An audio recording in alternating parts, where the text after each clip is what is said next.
And the very nature of religion, which is why I say it's a monetary thing, is faith-based. It has to be. Absolutely. Well, I don't believe, and I choose to accept facts and know I'm not going to take that leap of faith. There are leaps of faith I take. That's not one of them. Oh, we all take. You took a somewhat of faith that chair wasn't going to fall apart. I wasn't always atheist, but I'm certainly one now.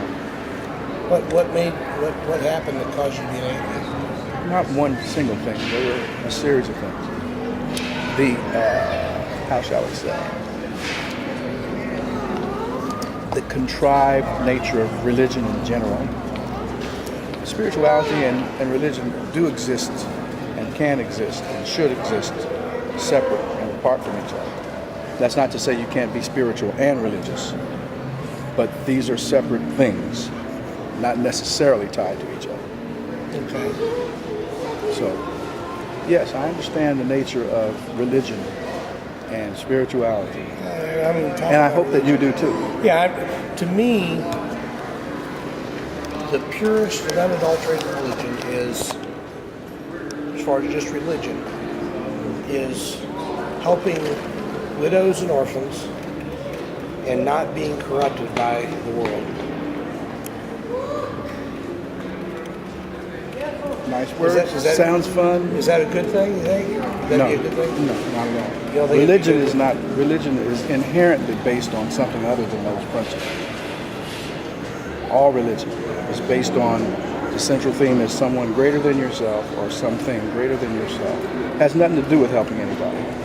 People can be altruistic and caring and helpful and all those wonderful kind attributes we assign to religious existence without religion. Religion doesn't have to exist for those things to take place. You're the one that separated religion from spirituality, right? I'm not the one that did it. Well, no, a minute ago you said that religion and spirituality are separate. They don't have to be the same. Right. They don't have to be. Right. So I'm talking about just. That's right. I'm talking about just religion here. Okay. So what about religion? Just religion. I would define the pure religion. Pure religion as helping. You say true or pure? Pure would probably be a better description. Sure. A purer religion right. has a set of principles. Sure. Chief among them is a higher being, or higher beings in some cases. Those are the basic first two principles of any religion, every religion. On some level, you have a hierarchy, and you're down here somewhere where you are worshiping someone or something up there, wherever there is. See, I would say that spirituality. See, for example, I'm a Christian. I don't consider that based as a religion as much as the Bible talks about, defines what religion is. That's convenient, don't you think? Sure. It's self-serving. It defines itself and defies anyone to go outside those boundaries for which its self-definition may or may not apply. That's all I'm saying. Sure. It's like trying to use the word fat to describe fat. You can't do it adequately. You may have a general feel for it, but it's not the same, and it doesn't accurately describe the truth. Would you like to know how the Bible describes religion? I already know the Bible. I know it inside and out, multiple versions. So how does the Bible describe religion? But the point is, to me, your premise is false. The notion of having something self-described is irrelevant because it's not adequate to the task. Do you know how the Bible describes religion? I told you yes. I'd be willing to bet your soul on that, that it's wrong, that's wrong. I'm positive, as a matter of fact. And of course, we'd have to agree upon a version of the Bible since there are so many. What version would you like to use? I don't use the Bible. I try not to be around it. I try not to enjoy the company of those who prefer to use the Bible as a basis for a belief system. What is your basis? I believe in facts. I believe in science and the evolving nature of our learning curve. Okay. Because there's so many things about which we know little or nothing.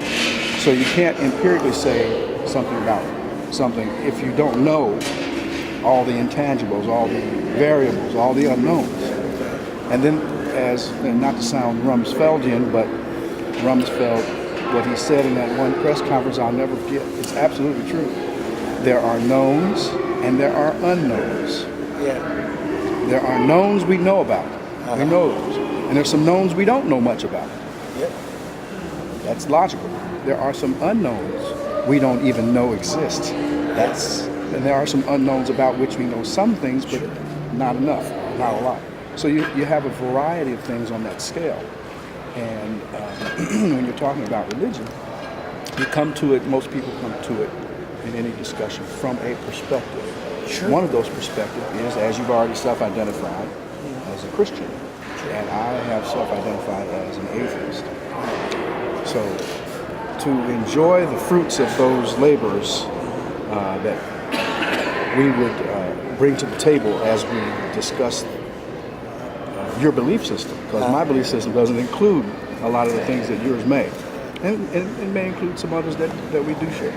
So I think we should start from a common frame of reference. But as the Bible defined pure religion, which would be to help widows and orphans and to not be defiled by the present world. And I find something inherently wrong with that. I know exactly what you're talking about.